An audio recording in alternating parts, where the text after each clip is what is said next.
are you doing, folks? Darryl Prell here with VanillaSoft. And of course, this, my friends, is the Inside Sales Show. How y'all doing? How you been keeping? We live in interesting times, don't we? I tell you, lots going on. Lots to make you go, Lots of things you didn't see coming, but yet here we are. And you got to deal with it, right? It's like a sales cycle.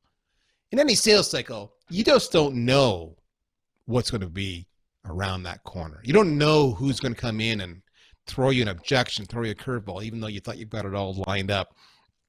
You just don't know. You try to prepare. You try to anticipate. You have methodologies in place that will hopefully ensure that you are safe, that you are lined up with your responses. You know how to respond to the crisis in the moment. However, it seems that, my friends, that just doesn't always work. Life has its own way of saying, you're cute, but this is what I'm going to do. And that's kind of the environment we're in now. So many of us working from home. Well, I think the vast majority of us working from home, right? And just wondering what's going to happen next. You know what this does? This plays with your emotions. I mean, I've seen it. I've seen it in my own staff and in my employees where everybody reacts a little differently. And it's not unlike a sales cycle. I see some employees get really anxious, and that manifests itself in uncertainties, in lack of work production. They're on edge. They react. They're quick to react, shall we say, whether for good or for bad. I see it in other ways, how some people choose to see the glass half empty instead of the glass half full. You know, it's an emotional response whenever there's uncertainty and unknown and risk, lots of risk. I see it in the fiery conversations that take place as we wonder if we have faith and trust in our political leaders or faith and trust in our health leaders. Is the system going to be there for us? We see it play out in so many ways that it truly causes you, it should cause you, to reflect upon how you approach your sales prospects. Because, my friend, whenever you go into a deal, you're going to often paint a scenario of pain. You're going to speak to their fears. And what we need you to do instead of dwelling there, is to build hope for them and to create confidence that you're the individual they need to rely upon to get them through this hardship. You know, I'm a big fan of video as one medium to communicate, and I've had this debate for so many years, and I continue to have it. I posted about it not too long ago, where I told people to stop calling out this bullshit response about, I'm just being authentic. I have a crappy video or poor audio or poor camera or poor on-air presence, for lack of a better statement, because I'm authentic. And the reason I call that out as bullshit, and I use the word bullshit, and I'm swearing 3 times now, my wife is not going to like me, is because you're saying that because it's all about you. You don't want to be inconvenienced to go to the effort to figure it out, to learn it. Or you just don't believe me. You have your own biases. Just like you cherry pick your leads, you have your own biases that influence your decisions. But the reality is we see it over and over and over again, where people will pick and choose whether to watch your content or not, hear from you or not, whether they find you engaging, whether they find you annoying to watch, how you sound, because you have to realize they've got choice. They got lots of choice. Man, there's so much content out there. They can just shut you off and go to the next person who's probably saying 80% the same thing you're saying. You may not agree with me, in which case we will disagree, and that's fine. But I'm telling you, people are influenced and they react emotionally. They react, and the reaction, whether they stay listening to your sales call or they stay watching your video content or they read your posts, it's because they know you're speaking to the pain, but they have hope that you're going to do it. They are looking to you to lead them to the promised land. The vendor, the sales rep that helps them through that process is the one who's going to succeed. You need to recognize we are emotional people. So let me ask you this. When it comes to your sales plan, how you approach that prospect call, do you have an emotional plan? Many of you have a calling plan, but do you have an emotional plan? I bet you don't. But you know what? You should. And that, my friend, is why we're bringing back a veteran of the show. It's been some time since he's been here. Last time I butchered his name. My goal is to butcher his name a second time because I want to be consistent so you have confidence in me. Randy Riemersma. Randy Riemersma. It's the emphasis on the re, and I knew it. I got it wrong anyway. But Randy, you find that part of me charming and endearing, and that's what makes you come back over and over again, right? As you just are enamored with how charming and endearing I am. Randy, for those who are listening, he's taken his glasses off, and he's physically like got a migraine. I can see he's rubbing his brow, thinking, how the hell did I get myself into this podcast conversation? Randy, as I was speaking to you about an emotional plan, because I know you are a soft, sensitive dude, did that resonate with anything I said, or was I just a victim of the virus that's going around? I don't know what the hell I'm talking about. I am a mushy, ushy guy inside. No, Darryl, you know this is, we talked about this a little bit. This topic of emotion in the sales process, I think, is critical, no matter who you are or what your general mindset or what your makeup is. I tend to be a little bit on the more production, prescriptive Germanic end of the spectrum, not overly emotional. I am an emotional being, but I don't necessarily process them externally the same way some other people do. That said, it is very easy, I believe, for those of us in B2B sales especially, to be very good at our scientific left to right sales process and completely miss the opportunity to have an engaging emotional process, which as an overlay on top of that is going to have a radical impact on your success, because we as human beings, we make decisions with both sets of our mind. We actually make emotional decisions first and then validate them with the rational side of our mind. But we B2B salespeople, we tend to sell to the rational side of our mind and forget to engage the emotional piece. So, long answer to a very short, simple question. Yes, I absolutely believe that this is a great time, especially with what's going on in the marketplace right now, to be not only aware, but to be very intentional with emotions and how we engage our clients and prospects. So let me ask this. Is there a quick and dirty way to simply, if you could posit a question to a sales rep to convey to them that they're not factoring in emotion in their sales process? Yeah. So I say yes. Let me answer, then you can tell me if I answered your question. When I go into a meeting, any meeting that I have these three things that I ask myself, which will indicate whether or not I have an emotional plan in place. I ask myself, based on this meeting, what do I want them to know?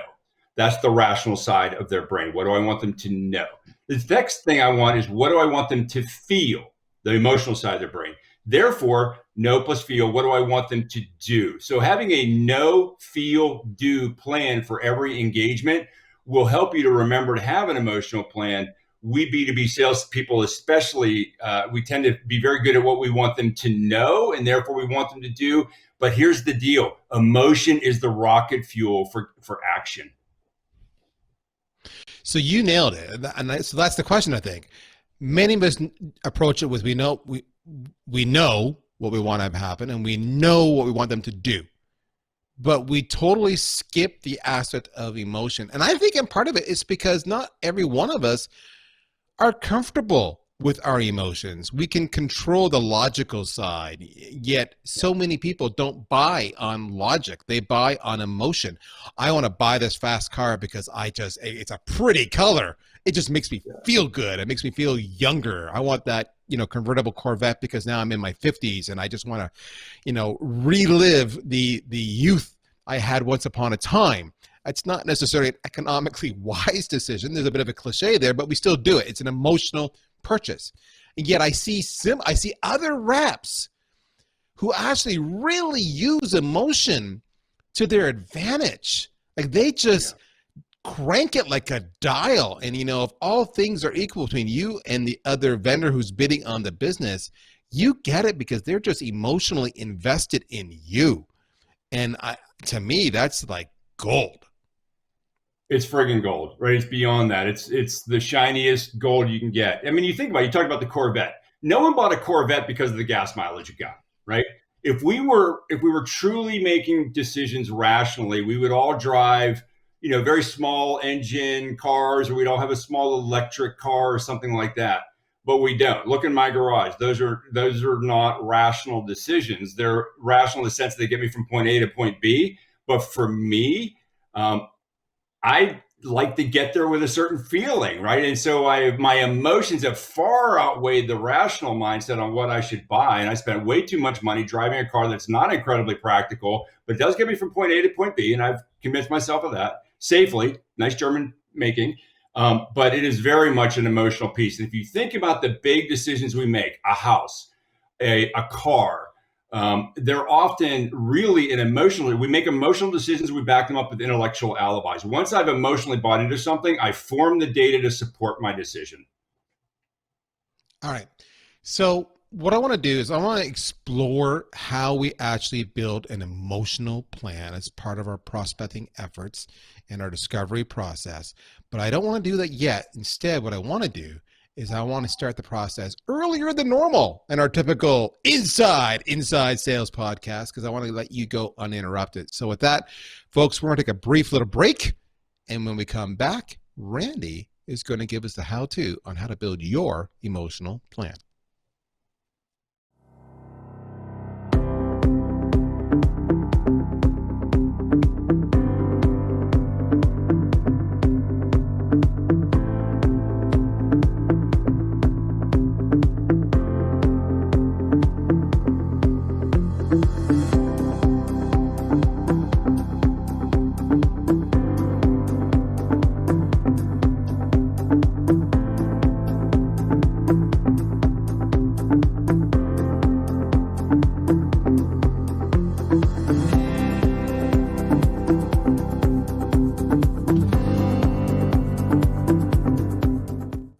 Okay, Randy, we're back.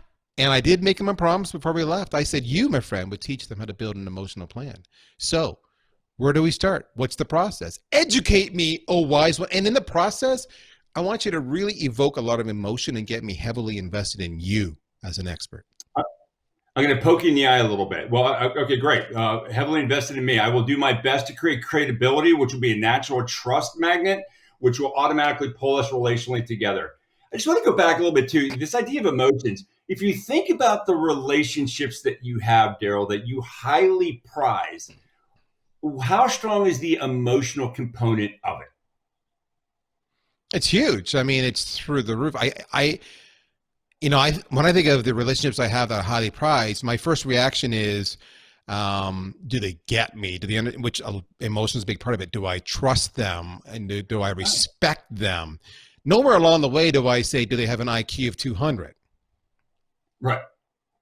I mean, you think about let's dial back, and I don't want to take too much time on this, but when you and I met a while ago on LinkedIn, then we had a conversation. We both dropped down our barriers a little bit. We shared authentically, and that's when we said, "Hey, I like that guy, right? I want to spend more time with him." I even said to you, "Man, I wish we could have sold together. We would have had a blast working together in the early days, right?" And I've enjoyed your sense of humor, and I've shared some things about me that make me more human. That you're like, "Yeah, I get it. You remind me of," and blah blah blah. When we connected emotionally, I would say our relationship went from facts and figures to actual real connection, and it has some real substance, which allows us to actually survive some things that a ration-based relationship wouldn't.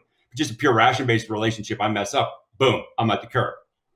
All right, so why am I saying this? People, if your prospect, if your client is emotionally bonded to you and is emotionally bonded to the value that your solution brings to the marketplace, you will win more, it will go faster, and when those bumps come in the road, you will survive those much better.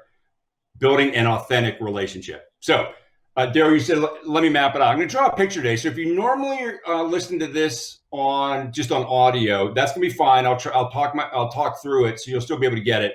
But it might be worth watching this one in real time, because I'm going to draw two pictures that I think will be helpful in the process. So first off, let me introduce the ever popular flip chart. This may be the first flip chart we've ever had on the Inside Sales Show. I love it. All right. Hopefully the quality's okay. So having an emotional plan here, and you know, we as salespeople, we think we go left to right in the sales process. I want to do the same thing with our emotional plan. And I want you to, my encouragement here is to have two tracks. One, this is them. I want you to have a plan for their emotions, and I want you to have a plan for their emotions about you. So their emotions about themselves and their emotions about you. So the first one is, let's talk about you as we go left to right in the sales process. The first thing I want them to think about, I want them to be curious about you. Does this guy or gal know something that I don't know? And this is a little bit harken back to a challenger sale, bringing a provocative point of view to the marketplace. At MuleSoft, everything we do in our sales campaigns is built on bringing a provocative point of view to the marketplace, because we want people leaning in. They're curious. Do you know something that I don't know? And that's what we want to create some curiosity there. The next thing I want them to do, we're going to move from that over into, as we have our conversation, I want them to build up some desire for what I have, right? We have this conversation. I want, oh, wow, Randy, you guys get it. You see a different world. I begin to move towards that. I emotionally want that. It creates hunger. The smell of bacon, how that invokes, hunger in your mouth, and you want to have it, right? So first off, I want to be curious about you, then to build desire for what you have. And then what that's going to do as we move from desire, what's the next one? Urgency, right? I want it, and I want it now. What you have told me is delectable, not just for my rational side of my head, but for my emotional side. I'm connecting that. What you're selling, I want now. So curiosity, desire, urgency. For them, and this is critical that we have this plan for them, right? They must feel pain or fear. And I draw a picture for this in a minute, but we must start the conversation with them based on our provocative point of view. It's got to create a sense of pain or fear. And the reason why this is so important is because so many people, the old boiling frog thing, you raise it 1 degree at a time. The frog is boiling, but it doesn't know it's boiling. So many of our clients and prospects are suffering, but they're not aware of it. We need to expose that pain for them. And as we expose that pain, because we brought our point of view and we can adapt that to their marketplace in a way that's very meaningful, we take them from pain, and then we create the magic motivator of hope, right? They see some hope. Oh, you know something that can free me from the state that you just showed me. You held up a mirror, you showed me this problem, and now you're creating hope that you can actually solve that for me. It creates, which fuels that desire. If I see that hope, that drives my desire. And what then, if we go through this process with them, the next thing we want them to feel is go from pain to hope to confidence. I get it, dude or dudette. You have the ability to solve this problem for me. Risk is the number one killer at the 2-yard line for deals. People are like, oh, my feature set wasn't right. Well, it wasn't that your feature set wasn't right. It's just that as they've gone through the process, by the time they got to this point, they said, this is too high of a chance to blow up in my face. Therefore, I'm going to back away from it, right? So curious about what you know, provocative point of view, adapting it to their environment creates desire. And then when they see the personal and business benefits, they're going to want it now. Urgency. It starts with fear and pain. We must get them afraid, feeling fear and pain, or they won't move. We're going to create hope based on the way we're going to apply this to their environment. And because of the way we're going to tie in use cases and references, we're going to create confidence for them. Now I want to so this is sort of the 6 pieces, right? Curiosity, desire, urgency, pain, hope, confidence. That's your emotional plan. You should have this as you're going through your process. I want to dig into the pain and fear here for a minute. Darryl, we live most of our lives in this emotional band where, sometimes things are pretty good, sometimes they're a little bit crappy. I'm a Pittsburgh Steelers football fan. They won, they lost. The pizza was good. The pizza was cold. My Diet Coke was cold and sparkly. It was warm and flat. But we live most of our life in this emotional band. And this is, let's say this is 80 to 90% of our time. For salespeople, why I say you must get them, make the current state unacceptable, Why we have to light up this fear and pain? Because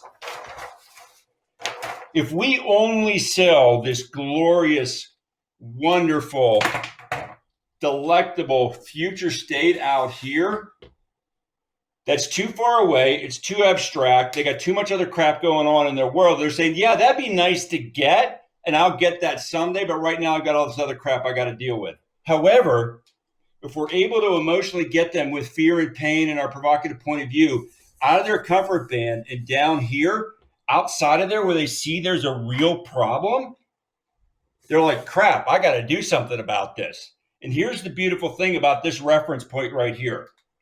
If you look at this future state out here and this reference point of pain down here, this, my friend, is value. And that is what, and Keenan does a great job of this in gap selling, talking us through this. But it's the gap between their current state that we've established and that future state of glorious wonderfulness. That is what value is in their mind. And until we have this reference point of the current state being unacceptable, there's no reference point to create value. It's abstract. Therefore, they're going to default to features and they're going to default to pricing. So here's, you want to get a big deal done, create a great gap between the current state and the future state. That value is what they're going to monetize against. All right. So go ahead. You got a question or a comment? No, I was going to, for those who are listening, let me explain the visual that he's drawn right now, which is fundamentally, imagine yourself like a quadrant, a grid, like it could be like a Gartner quadrant or something to that effect. It's an X and Y. You have 4 quadrants, 2 by 2. And what he's saying is that, the band where most people live is kind of on the Y-axis. It's kind of like, it could be a low of 1/3 of the way up to a high of 2/3 of the way up. And you kind of live in that area. But what you want to do, if you just paint the perfect vision, that can be the upper right corner, but that's so far away from them that they can't visualize it. Whereas what you want to do is you want to show them the pain, which is really in the bottom left corner. The delta between the bottom left corner and the top right corner, but I'm doing this vertically, not on an angle, right? Just that delta from the lows to the low to the highs to the high. That's the value that he's talking about. You want to get them beyond that band. So make them feel bad, if you will, the pain at the lowest of the low, and show them the highs of the high, hope, where you want to bring them to. That's the delta he's talking about. Absolutely. And it is that, and again, that has to exist in their mind. It doesn't matter if it exists in your mind. It must exist in their mind, because they're the ones that have to be able to assign the value to that gap between their current state, what they're suffering in now that we've now exposed them to, and that glorious future state. That gap is where the value that they can monetize against. Low value gap, low monetization. Therefore, we as salespeople, we need to stretch that out and show them, because of our experience, because of our provocative point of view, because of the hundreds and thousands of clients that we have served that created that trust, that curiosity at the front end, what that value gap is. So just to wrap it up, and I want to kind of close this out, especially in context of what we're dealing with now in the marketplace. We must have that emotional plan, right? Curiosity, desire, urgency, pain, hope, and confidence. They got to have confidence there at the end, because risk kills all deals. The lowest risk usually wins at the end, inside the 2-yard line. You can be sexy all you want at the front end of the football field, but at the end, you got to be boring and successful. Remove the risk. In this emotional plan, especially for those that get excited about our work, those that maybe are not, maybe a little more production oriented like myself, I want to also say, especially during this time, when our customers and our prospects are under extreme distress with what may be going on in the marketplace, when we're recording this, it's we're just in the middle of all this coronavirus stuff. Let's enter step 0 of our emotional plan before we get to curiosity, before we get to creating pain. Let's enter the conversation through the doorway of empathy, human to human. Connecting with them human to human before we try to connect with them business to business or business to consumer. We got to slow down and assess where they are effectively, so that we can meet them where they are. And by taking time to meet them where we are, again, that's going to create receptivity, trust. They'll be more receptive to what you have to say. So, Darryl, over to you. So let's just recap what he said, all right? And this is really, really important. He said there's two paths. There's your path, your journey, and their path, and you're walking it together. You were moving from a state of curiosity to desire to urgency. They're going from a state of pain or fear to hope or confidence. Those paths are in parallel. So your curiosity drives their pain or fear. In other words, what's the effect of that on your company right now? Oh, that process is killing us. It's killing our productivity. It's there's a financial hit. It's because you were curious, you evoked pain. Well, what if we could fix that for you? Would that be good? That's your desire. If I can make that go away, would that be helpful? Yes. Yes. Can you do that for me? That's hope, right? I can do it for you in 30 days time. Would that have an impact in your business? Oh my gosh, that would help us. And have others done this for you? Yes, I've done this with others. That's confidence. Now, I've done a poor job of that, but you do see the cause and effect. Curiosity can drive pain or fear. Desire can drive hope. Urgency can drive confidence. And what you need to understand, to Randy's point, is that pain or fear, hope, and confidence are all emotional responses. The biggest thing there you need to understand is exactly what he said there. The final thought is it all starts with empathy. You need to recognize and convey that you understand their world. If you do that, they will listen to everything you have to say. Randy, how'd I do? Bam. I'll give you high marks for that one. The technology gets lower marks than you do. I think that just to cap it out too, here's the interesting thing that I've seen, and Keenan does a good job of pointing this out in Gap Selling as well. It's a great read. When we come in early in the conversation, we invoke these motions, we bring that provocative point of view, and we show them the difference between a unique way of looking at their current state and their future state. We expose something new to them. Because here's fascinating what happens in the mind. This goes to confidence and trust and those things, how to build that. When you show someone a problem they weren't aware of, they automatically give you attribution that you can solve it.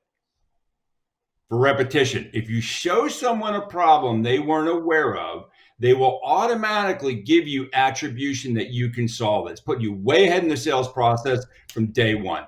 So that's available to you if you choose to invoke it. If you want to be, lazy, that's fine too. Run your normal sales play. But having an intentional, emotional sales process is as value, arguably more so than your standard science-based left to right process. Darryl, that's all I got. So the whole point here, folks, is you need an emotional plan for prospects. It's not enough to say, what am I going to do and what do I want to have happen?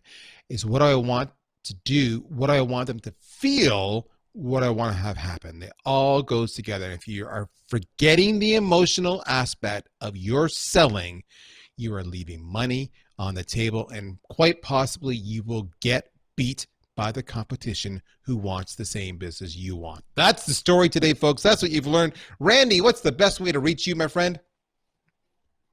If you can spell Riemersma, you can reach me at randy.riemersma@mulesoft.com. You can text me, probably easier, at 404-307-3201. Or you can find me on LinkedIn or Randy Riemersma. There's two of us. We're both software salespeople of a certain generation, but I think you'll be able to figure out I'm the charming bald guy with glasses, not the handsome man with a full head of hair. It's like you just described you and I, just saying that. Okay, that's my good friend Randy. Folks, you did it. You survived, and you're a little bit wiser. We hope you had fun today. I know I did. All right, back to reality. It sucks, but it is what it is. My friends, all those out there getting through these days, you're not alone. We're here with you. So we hope you enjoy.